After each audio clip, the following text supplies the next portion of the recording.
Hi everyone, let's discuss floating and sinking in this video. Let's begin with an example. When we place a cork and a nail on the top of the water, we know that the cork will float on the top and the iron nail will sink to the bottom.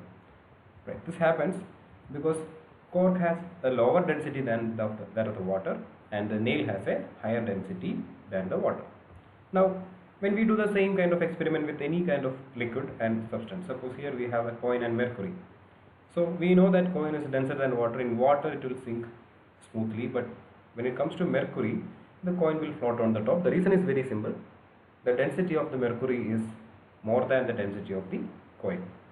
So whichever two subject, liquid and the object we take, depending upon the density, the object can float as well as it can sink.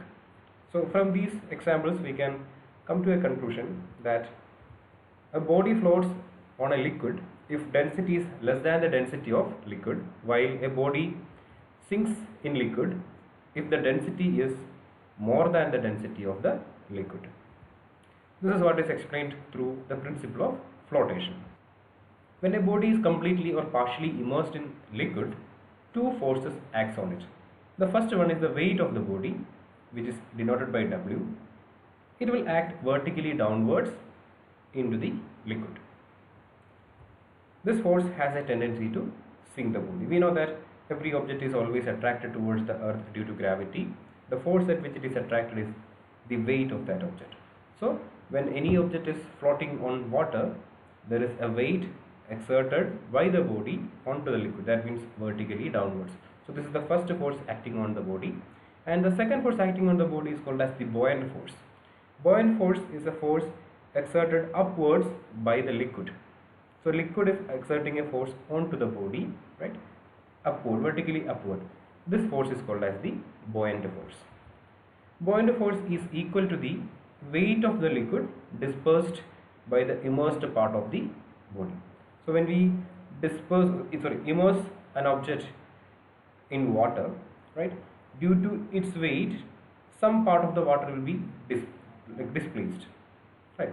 And the weight of the amount of water displaced will be equal to the buoyant force.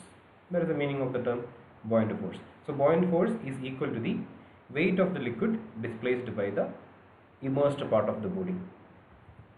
So this force has a tendency to move the body upwards, and therefore it is also called as the upthrust. So here we have an example. The dark blue area indicates the liquid and the cube is the object. So when an object is placed on the water, there is a weight or a force, that is weight acting downwards, vertically downward, and opposite to that there is another force acting onto the body, that is called as the buoyant force. It has a tendency to move the body upwards. So when we take this floating, there can be three different possibilities when we immerse an object in liquid. The first case is that the weight of the body is greater than the buoyant force. One more time, the weight of the body is greater than the buoyant force. So the resultant force, right here, weight is more than the buoyant force. So the resultant force, that is the weight is more, so that resultant force will act on the body. That means weight will act onto the body. So this will lead to the sinking of the object into the liquid. So this happens when the density of a body is greater than the density of the water. So we are placing something onto the top of the water, and imagine the density of that substance is more than the density of the water.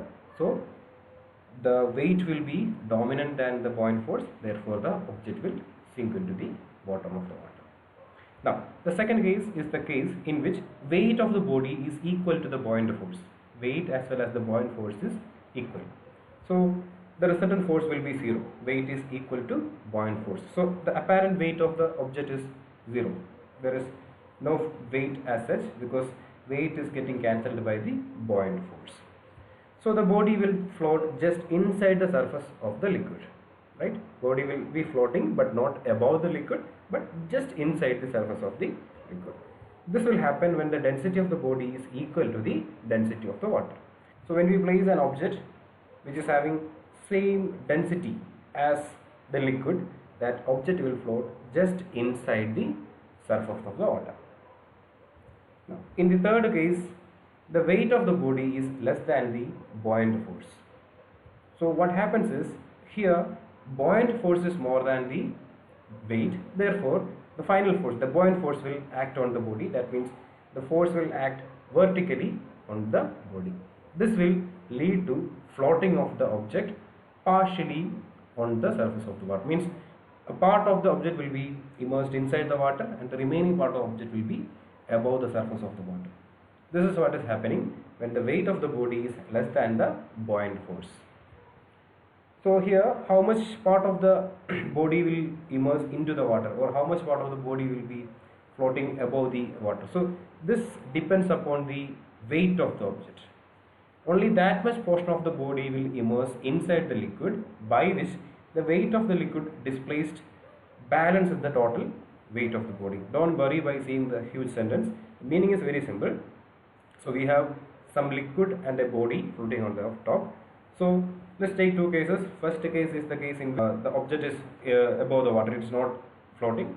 Now when we put this object onto the water, right, this body has some weight, and because of the weight some amount of water will be displaced. That is what is shown on the right side. So some amount of water will be displaced and a small part of the object is immersed inside the water.